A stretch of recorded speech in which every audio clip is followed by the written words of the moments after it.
Amados irmãos e irmãs, paz e bem. Dia 9 de abril, estamos ainda na oitava da Páscoa e o texto para hoje é João capítulo 21, versículos de 1 a 14. Naquele tempo, Jesus apareceu de novo aos discípulos à beira do mar de Tiberíades. A aparição foi assim. Estavam juntos Simão Pedro, Tomé, chamado Dídimo, Natanael de Caná da Galileia, os filhos de Zebedeu e outros dois discípulos de Jesus. Simão Pedro disse a eles: Eu vou pescar. Eles disseram: Também vamos contigo. Saíram e entraram na barca, mas não pescaram nada naquela noite. Já tinha amanhecido e Jesus estava de pé na margem. Mas os discípulos não sabiam que era Jesus. Então Jesus disse: Moços, tendes alguma coisa para comer? Responderam: Não.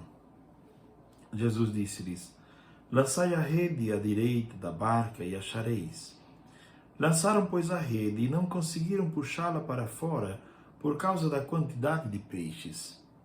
Então o discípulo a quem Jesus amava disse a Pedro: É o Senhor. Simão Pedro, ouvindo dizer que era o Senhor, vestiu sua roupa, pois estava nu, e atirou-se ao mar. Os outros discípulos vieram com a barca arrastando a rede com os peixes. Na verdade, não estavam longe da terra, mas somente cerca de 100 metros. Logo que pisaram a terra, viram brasas acesas com peixe em cima e pão. Jesus disse-lhes: Trazei alguns dos peixes que apanhastes. Então Simão Pedro subiu ao barco e arrastou a rede para a terra. Estava cheia de 153 grandes peixes, e apesar de tantos peixes, a rede não se rompeu. Jesus disse-lhes: Vinde comer. Nenhum dos discípulos se atrevia a perguntar quem era ele, pois sabiam que era o Senhor. Jesus aproximou-se, tomou o pão e distribuiu por eles. E fez a mesma coisa com o peixe. Esta foi a terceira vez que Jesus, ressuscitado dos mortos, apareceu aos discípulos. Palavra da salvação, glória a vós, Senhor. Meus irmãos e minhas irmãs, é um texto muito belo. Repito o que dizia Orígenes: quando escutamos o evangelista João, escutamos a fina flor dos evangelhos. Porque João é o evangelho da maturidade teológica, da maturidade da fé do povo, escrito por volta do ano 100, quando as comunidades já estavam se organizando e já tinham uma visão muito mais clara das coisas após a ressurreição de Cristo. Então o evangelho de João traz uma linguagem simbólica e porém muito profunda. E nós vamos agora olhar estes símbolos que estão presentes nesse texto tão bem elaborado. O texto começa dizendo que Jesus apareceu de novo aos discípulos. Eram 7 discípulos.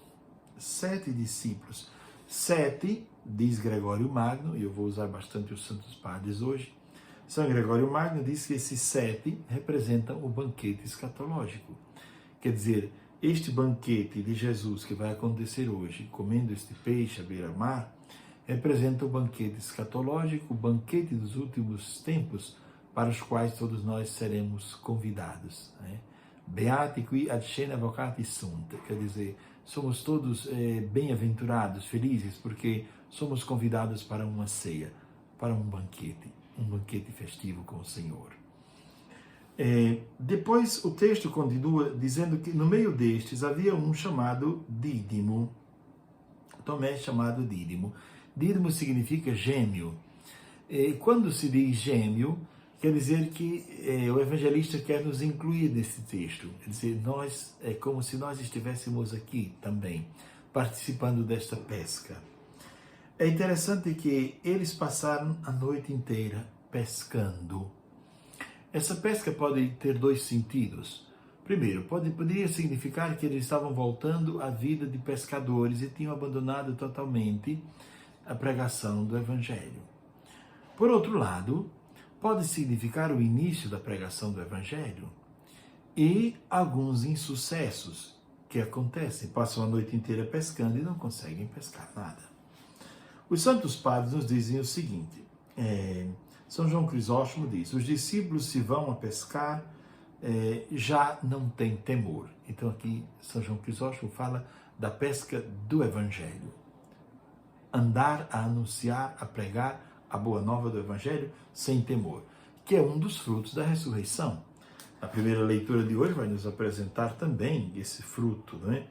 Os discípulos pregam com bastante entusiasmo e enfrentam e se confrontam com os sacerdotes, os chefes da guarda do templo e os saduceus. Na primeira leitura nós veremos isso. Mas pregam cheios de coragem e dizem a mesma coisa para eles, não é? Quando forem interrogados. E dizem, estamos sendo interrogados por ter feito bem a um enfermo. Como é que pode acontecer isso? Que tipo de trama é essa? E eles dizem, é pelo nome de Jesus Cristo de Nazaré, aquele que vocês crucificaram, a quem Deus ressuscitou dos mortos. É no nome dele que nós estamos pregando. Ele tornou-se a pedra angular. A pedra que vocês, os construtores, aqueles que se dizem construtores das coisas de Deus, rejeitaram, ele agora tornou-se a pedra angular. E não há nenhuma construção que não deva levar ou que esta pedra não deva estar presente. Em nenhum outro nome há salvação. Belíssima a primeira leitura, porque mostra o quanto os primeiros cristãos se multiplicavam, o quanto eles eram corajosos, o quanto também eram perseguidos, mas o quanto haviam frutos, dava frutos essa pregação. Pois bem, continuando, o texto mostra um certo momento de insucesso na pregação. Estão pregando, mas não conseguem conversões. O que está havendo? Diz o texto que quando eles tentam pescar a noite inteira e não pegam nada, porém, pela manhã, quando chega o sol da justiça, que é Cristo, o grande sol, suas redes se encherão, dirá o livro, ou os escritos chamados de Ambrosiaster, que são alguns escritos de discípulos de Santo Ambrósio, não é? Então, ele diz, quando chegar o sol da justiça, a pesca vai acontecer. Belíssima esta intuição. Pois bem, continuamos. Não pescaram nada, mas estavam na barca. A barca significa a igreja. Não abandonaram a barca. Estavam na barca. Encontraram Jesus que estava de pé na margem, mas não reconheceram Jesus. Agora é curioso o que dirá São João Crisóstomo. São João Crisóstomo dirá, São João evangelista, ou São João, o mais novo, o discípulo que Jesus amava, digo melhor, era o mais sensível, o mais contemplativo. Ele reconheceu que era Jesus. E ele diz, é o Senhor. Pedro não era tão sensível, dirá São João Crisóstomo, mas é o primeiro a lançar-se na água, porque era o mais fervoroso. Não era tão amoroso, não era tão sensível, mas era fervoroso. Lançou-se em primeiro lugar à água. E dirá Santo Éfrem de Níside, um grande teólogo dos primórdios da igreja, dirá, Pedro lançou-se à água com grande entusiasmo, como quem encontrou uma pedra preciosa de grande valor. A pedra preciosa da qual Jesus falara no Evangelho. Quem encontra o Evangelho encontra essa pedra preciosa. E Pedro se lança em busca desta pedra. Depois os peixes vão se multiplicar. Agostinho dirá, assim como houve a primeira multiplicação dos peixes, agora os cristãos, pela pregação do Evangelho, irão se multiplicar. Os discípulos aprendem com Jesus a pescar de um jeito novo e de um jeito que produz muitas conversões. Pois bem, e o texto segue dizendo que trouxeram um grande número de peixes, não é? Diz o texto, e as redes, alguns dos peixes que apanhastes, arrastou da rede um grande número de peixes, mas a rede não se rompeu. Na verdade, eram 153. Esses 153, os santos padres dão muitas interpretações para esse número. 153 podiam ser as nações conhecidas da época. Quer dizer que o Evangelho tinha chegado já a muitos lugares, a todos os recantos conhecidos da terra. Inclusive, os apóstolos foram distribuídos a lugares longínquos, não é? São Tomé teria ido parar na Índia, não é? Por exemplo. Então, eles foram distribuídos para lugares longínquos, lugares em que sequer sabiam a língua, mas foram pela força do Evangelho. Pois bem, 153 grandes peixes, quer dizer, o Evangelho chegou a todas as nações. Santo Agostinho dirá que este número 153 é um número simbólico para dizer que houve uma grande abundância e a pregação do Evangelho deu grandes frutos. As redes não se romperam. O que significa isso? As redes, dirá Santo Agostinho, simbolizam a Igreja, sempre una, unificada. Ela não quebra apesar das tentativas de cismas. Ela não quebra. Ela está nos primórdios, aqui estamos tratando do início da Igreja, não é? Depois acontecerão alguns cismas, mas aqui estamos falando do princípio.